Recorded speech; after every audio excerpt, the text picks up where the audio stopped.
நான் பொய்யா சொல்லிட்டேன், உண்மைதானே சொன்னேன். இதெல்லாம் மனசாட்சியே கிடையாதா? ஓ வாய் என்ன நாரவாயா? நீலாம் மனுஷியா இருக்க மாடி. இப்ப நான் கேட்ட கேள்விக்கு பதில் சொல்லு. இத்தனை நீ பொண்டாட்டி தேய் வரலனா அப்ப வேற யார் கூட தானே இருக்க நீ? அண்ணன் திருப்பி பழுத்துண்டி. பேசாம போயிரு. நான் எங்க அப்பா முடியலன்னு பார்க்க வந்திருக்கேன். உங்ககிட்ட பேச எனக்கு விருப்பமே இல்ல. பேசாம போய் உட்காராமா. மாணிக்கம், இது ஆஸ்பத்திரி. மேற்கொண்டு அவகிட்ட கோபமா பேசுவேனா? நீ தனிஞ்சு வந்துரு. இட்டு வா. வேண்டாம், கோவப்படாதீங்க, அமைதியா இருங்க. இது எனக்கும் என் வீட்டுக்காரங்க நடக்கிற பிரச்சனை. இது ஏன் நீ நடுவுல வர? ஹலோ, என்ன இது ஆஸ்பத்திரியா சந்த கடையா? ஏற்கனவே நான் சொல்லிட்டேல, திருப்பி உங்க சத்தம் தான் வந்துட்டு இருக்கு. மேடம், என்னது அடங்க மாட்டீங்களா? உங்களை ஆஸ்பத்திரியில் துரத்தி விட்டாதான் அமைதியா இருக்கும் போல இருக்கு. ஏன் இப்படி கத்திட்டு இருக்கீங்க? பேஷண்ட் உள்ளார அட்மிட் பண்ணி படுத்து கிடக்குறாங்க. அவங்களுக்கு கொஞ்சம் கூட நினப்பு இல்லையா படுத்திருக்காங்கன்னு? ஏன் இப்படி கத்திட்டு இருக்கீங்க? சாய் டாக்டர், மன்னிச்சிருங்க, கத்தல நிமிட்டு. சத்தம் வரலங்க, உங்களுக்கு பின்னாடி நிற்கிறாங்க ஒரு லேடி முறப்பா. அந்த அம்மா சத்தம் தான் உள்ளார பயங்கரமா கேக்குது. அந்த லேடியை ஆஸ்பத்திரி விட்டு அனுப்பிடுங்க, அப்பதான் அமைதியா இருக்கும். டாக்டர், உங்களுக்கு என்ன கிண்டலா குழுப்பா? என்ன எதுக்கு வெளியே துரத்தி விடுறீங்க? இத்தனை பேர் இருக்காங்க, ஏன் சத்தம் மட்டும் பழையன்னு கேக்குதா உள்ளார? ஆமா, உங்க சத்தம் தான் ரொம்ப கேக்குது. நீங்க தான் வெளியே கிளம்பணும். நான் என் மாமனார் பார்க்காம நான் போக மாட்டேன். உங்க மாமனார் கண்ணை முழிக்க மாட்டாரு. நீங்க இருந்தீங்கன்னா கிளம்புங்க டாக்டர், வெளியே வருவீல? முட்டை முழி கண்ணா, சொட்ட மண்டை, உனக்கு இருக்கு, வெளியே வா. தம்பி, உங்க அம்மாக்கு இதுக்கு மேல மரியாதை கிடையாது. கிளம்ப சொல்லுங்க. டாக்டர், என்னமோ நீ கட்டின ஆஸ்பத்திரி மாதிரி இங்க இருக்க கூடாதுங்கற? ஹலோ, மரியாதையா பேசுங்க. ஆமா, நான் கட்டின ஆஸ்பத்திரி தான். கிளம்புமா இங்க. வரட்டு உங்க அம்மா இங்க இருந்து அனுப்பிடுறா. அப்பதான் நம்மளும் அமைதியா இருக்க முடியும், நிம்மதியா இருக்க முடியும். சரிப்பா, இது நீ கிளம்பி வீட்டுக்கு போய் மொச்சக்கொட்டை குழம்பு வச்சு வை. நான் வந்து சாப்பிடுறேன். போ, எனக்கு ரொம்ப பசிக்குது. ஏண்டா, அதான் ஆஸ்பத்திரி வந்தில, உங்க அப்பா வாங்கி தருவான் நல்லா பல்கா. சாப்பிடலாம் இரு. இங்க இருந்து கிளம்புறியா இல்லையா? செம்ம கடுப்பாவுது. போமா வீட்டுக்கு. ஏண்டா போனோம்? அங்க ஒருத்தி நிக்கிறா, அப்புறம் உங்க சித்திக்காரி. அவளை அனுப்பிடு, என்னையும் அனுப்பிடுற.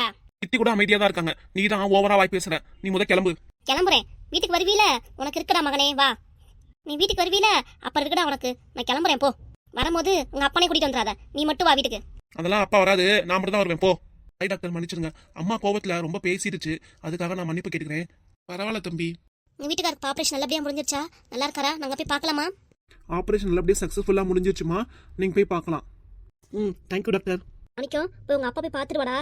இல்லம்மா, நானே ஏற்கனவே அப்பாவை அடிச்சிருக்கேல, அதனால அப்பா என்னை பார்த்தோன்னே கோவமாயிருவாரு. வேணாம், நீங்களே போய் பார்த்துருவாங்க அப்பாவை. அதுக்கப்புறம் நான் மெதுவா பாத்துக்கிறேன். அதெல்லாம் அப்பா அப்பயே மறந்துருப்பாடா, இன்னமும் ஞாபகம் வச்சிருக்காரு. போடா, உன்னை பார்த்தோன்னே அவருக்கு சந்தோஷம் தான் வரும். என் பையன் இப்பயே என்னை பார்க்க வந்துட்டானேன்ட்டு. அப்படியா? சரிம்மா. வரத்து பேராண்டி, அப்படியே நீ அப்பா கடை போய் பார்த்துட்டு வந்துரு. ஒவ்வொருத்தரா தானே பார்க்க சொல்லியிருக்காங்க, திட்டுவாங்க பையே. டாக்டர் சாப்பிட போயிருக்காரு, போய் ரெண்டா போய் பார்த்துட்டு வந்துருங்க. சரிம்மா. நான் எப்பத்தான் மாமா பாக்குறது? உங்களாலதான் என் வீட்டுக்கார அப்படி படுத்து கிடக்காரு. நீங்களா லாஸ்டா பாத்துக்கலாம். அப்பா, அப்பா, நான் உங்க பையன், பெரிய பையன் மாணிக்க வந்திருக்கேன்ப்பா. முழிச்சு பாருங்கப்பா.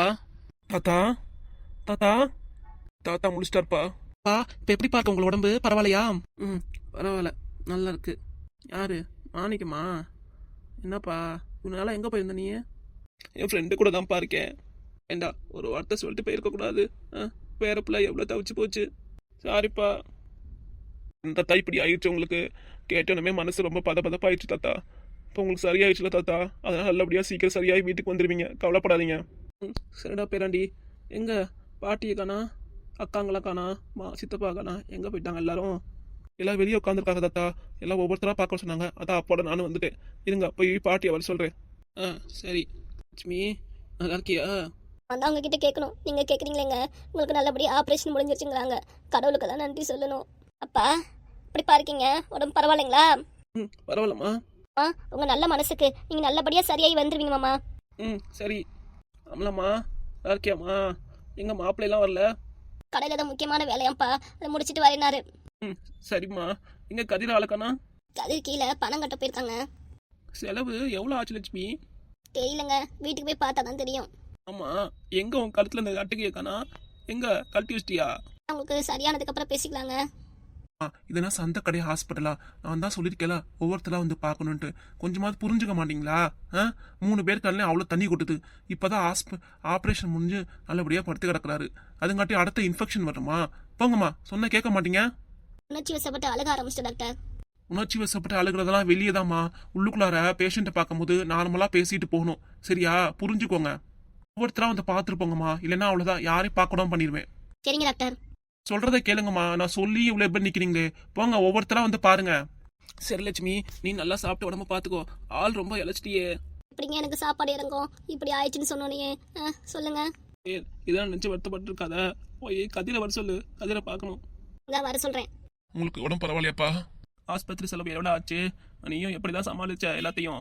அதெல்லாம் ஒன்றும் நினைக்காதீங்கப்பா, வீட்டுக்கு வாங்க, அதுக்கப்புறம் எல்லாத்தையும் பேசிக்கலாம். பேத்திங்களா இப்படிதான் இருக்குங்க சுவாதி ஜோதியும். சுவாதி பாப்பா நல்லா இருக்காளா? நல்லா இருக்காங்கப்பா, 2 பேரும். இல்லை உங்க நினைப்பான்னு நினைச்சு அழுதுகிட்டே இருக்காங்க. தாத்தா சீக்கிரம் சரியாயிட்டு வந்துருவேன்னு சொல்லிடு வீட்டுக்கு. சரிப்பா, நீங்க ரெஸ்ட் எடுங்க. இன்னைக்கு சாயந்தரம் டிஸ்சார்ஜ் பண்ணிடலாம்னு சொல்லியிருக்காங்க டாக்டர். ஆக வேண்டிய வேலை நான் பார்க்குறேன்ப்பா. சரிடா கதிரு. சுதா, சம்மந்தி எப்படி இருக்காங்க? ஆப்ரேஷன் நல்லபடியா முடிஞ்சிச்சா? விஷயத்தை கேட்டோன்னே என்னால் இருக்கவே முடியல. கடையெல்லாம் போட்டுட்டு வீடை போட்டுட்டு பதறி ஓடி வந்துட்டேன். இப்போதான் ஆப்ரேஷன் முடிஞ்சிச்சுமா, மாமா போய் பார்த்துட்டு வந்தேன். நார்மலாக பேசுகிறாருமா. அவருக்கு போய் இந்த நிலைமையா? கடவுள் ஏன் அப்படி அவர் கொடுத்தாரு? எனக்கே கஷ்டமாக இருக்குது. என்னடி சம்மந்தியம்மா அங்கே நிற்கிறாங்க, எதுவுமே பேச மாட்டேங்கிறாங்க. உன் மேலே என்ன கோவம் குறையில அவங்களுக்கு? நீ ஃபோன் பண்ணி சொன்னாலுமே எனக்கே விஷயத்தை கேட்டு பகீர்னு ஆயிடுச்சு. அவங்களுக்கு ரொம்ப கோவம் வந்திருக்குமேடி. நிறைய சொன்னாங்க. கோவம் இருந்து தான் செஞ்ச அத்தைக்கு. அது கொஞ்ச நாள் போக போக சரியாயிருமா. தத்தெடுத்த பிள்ளையா இருந்தாலும் சுவாதி என் பேத்தி தான். எங்க பேர பிள்ளைகளுக்கானா நீயாவது எப்படியா ஏத்துக்கிட்ட? அத்தைக்கு அந்த விஷயத்தை கேட்டு சுவாதியை பேத்தியா ஏத்துக்க மனசு வர மாட்டேங்குதுமா. இன்னும் அவங்களுக்கு கோவம் குறையவே இல்லை, கோவத்தோட தான் இருக்காங்க. எங்க கூட சரியாவே பேசவே மாட்டேங்கிறாங்க. அது கொஞ்ச நாளைக்கு இருக்கும், விட கவலைப்படாத, அப்புறம் சரியாயிரும். சம்மந்தியம்மாட்ட நான் பேசி பார்க்குறேன். சம்மந்தியம்மா, சம்மந்தியம்மா, அவங்களுக்கு கோவம் குறையலம்மா, அப்புறமேட்டு பேசிக்கலாம். இதுமா பேசி அவங்களை சரி பண்ணிக்கிறேன், நீ அமைதியாரு. என்னதான் இருந்தாலும் உங்கள் மாமியாருக்கு இது ஷாக்காக தான் ஆகும், கோவம் தான் வரும். நான் உன் பெத்த தாய், எதுவாக இருந்தாலும் ஏற்றுக்குவேன். சரி, என் பொண்ணு கஷ்டப்படக்கூடாதுன்னு நானும் சரின்னு போவேன். ஆனால் மாமியார் இருக்கிறவங்க அது டக்குன்னு ஏற்றுக்க மாட்டாங்க, கொஞ்சம் நேரம் ஆகும். நான் உன் அத்தைகிட்ட பேசி பார்க்குறேன். இன்னுங்க எவ்வளோ தப்பு செஞ்சாலும் சண்டை போட்டாலும் அம்மாங்களுக்கு அது பெருசாக தெரியாது. ஆனால் மாமியார்களுக்கு சின்ன தப்பு செஞ்சாலும் அது பெருசாக தோணும். அதுவும் நீ எப்பேற்பட்ட விஷயம் மறைச்சிருக்க இத்தனை வருஷமா, அது அத்தைக்கு எவ்வளோ வருத்தமாக இருக்கும். இத்தனை வருஷமா உன்னைய நல்லா பார்த்துக்கிறாங்க, நீயும் நல்லா பார்த்துக்கிற, செஞ்சு கொடுக்குற, பார்த்துக்கிற. ஆனால் அவங்களுக்கு இது ஒரு பெரிய விஷயமா இருக்கலாம், வருத்தமடைய செய்யலாம். அதுக்காக நீ ஒன்றும் ஃபீல் பண்ணாத. அத்தைக்கிட்ட நான் பேசுகிறேன். சரிம்மா. சம்மந்தியம்மா, சம்மந்தியம்மா, வாங்க. நல்லா இருக்கீங்களா? ஏமா அப்படி பட்டு மரமா பேசுறீங்க? வீட்டுக்கு வந்தாலே வாய் நிறையா சிரிச்சிட்டு வாங்க சம்மந்தியம்மா, வாங்க சம்மந்தியம்மான்னு மனசார கூப்பிடுவீங்க. ஏன் இப்படி பேசுறீங்க?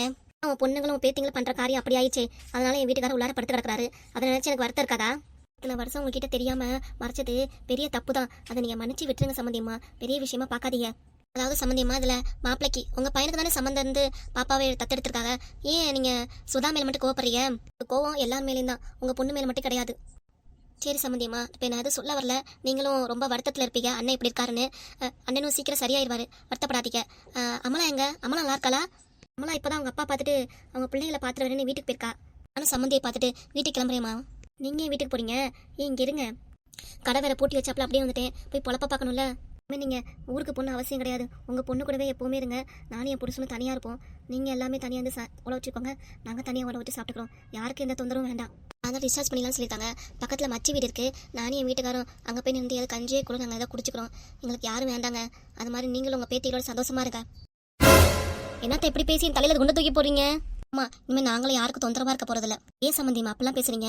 என் பொண்ணு அப்படி நினைக்கிறாளா? சொல்லுங்க பாப்போம். எப்போ இந்த விஷயம் எனக்கு தெரிய வந்ததோ அதுலேருந்து சுவாதி எனக்கு பேத்தியா ஏற்றுக்க மனசு ஏற்றுக்கல. அதுக்காக ஏன் இப்பெல்லாம் பேசுறீங்க? எங்களோட தனியாக போகணுங்கிறீங்க, தனியாக உழ வச்சு சாப்பிடுங்கிறீங்க. இதெல்லாம் எப்படித்த? உங்களுக்கே வயசாகிடுச்சுத்த, எப்படித்தான் தனியாக சாப்பிடுவீங்க? மாமாவுக்கு இப்போதான் ஆப்ரேஷன் பண்ணி டிஸ்சார்ஜ் ஆகி வர போறாரு. அதுங்காட்டி நீ தனியாக போனா எப்படித்தான் மாமாவை கஷ்டப்படுவாருத்த? வேணாம், எங்க கூடயே வாங்கத்த. ஒரு வாட்டி தான் சொல்லுவேன், திருப்பி திருப்பி இதை என்கிட்ட பேச வைக்காதீங்க. கொஞ்சம் உட்காந்து யோசிச்சு நல்ல முடிவெடுங்கம்மா. இப்படி எடுத்தோம் கவுத்தோன்னு ஏதோ ஒன்று பேசிட்டு இருக்காதீங்க. நீங்க தனியாக போறீங்கன்னு சொல்றீங்களே, அதுல மாமாவுக்கு விருப்பமே இருக்காதுத்த. மனசுள்ளதை தெளிவாக சொல்லிட்டு இதுக்கு மேலே யாரும் எதுவும் பேச வேண்டாம். வீட்டுக்காட்ட இந்த விஷயத்தை பற்றி நான் சொல்லவே இல்லை. அவர் வீட்டுக்கு வரட்டும், அதுக்கப்புறம் பொறுமையாக எடுத்து நான் சொல்லி அவரையும் தனியாக கூட்டிகிட்டு போயிடுவேன். சந்தியும் நீங்கள் சொல்கிற விஷயத்த ஒரு நாள் ஒத்துக்கவே மாட்டார், தனியாகவும் போக மாட்டார். அவர் பேத்திகளோட பழகியவர் எப்படி தனியாக இருப்பார்? இதுக்கு மேலே பேச வேண்டிய எதுவுமே இல்லை சம்மந்தியம்மா. நம்ம இப்படி வெடுக்குன்னு சொல்லிட்டு அவங்க பாட்டுக்கு போயிட்டாங்க. நம்ம எவ்வளவோ எடுத்து சொல்லியும் சம்மந்தியம்மா ஏற்றுக்கவே மாட்டேங்கிறாங்க. அவங்க மனநிலையே இருக்காங்க. அவங்களுக்கு வயசாயிடுச்சுமா, எப்படிமா தனியாக சமைச்சு சாப்பிடுவாங்க? அதையும் நம்ம எடுத்து சொல்லியாச்சு, அவங்க புரிஞ்சுக்கிற நிலைமையில இல்லையே, என்ன பண்ணுறது? சுதா, உன் மாமனாரு இந்த விஷயத்தை கேட்டா கொஞ்சம் கூட ஒத்துக்க மாட்டாரு. இதை நினைச்சு நீ வருத்தப்பட்டு இருக்காத, சரியா? விடு, அழுகாத. என் புருஷன் ஏதாம ஏசுவாரு. என்னாடி சொன்ன எங்க அம்மாவை ஏன் தனியா போய் சமைக்கணுங்கிறாங்க அப்படின்னு. நான் எடுத்து சொல்றேம்மா, விடு.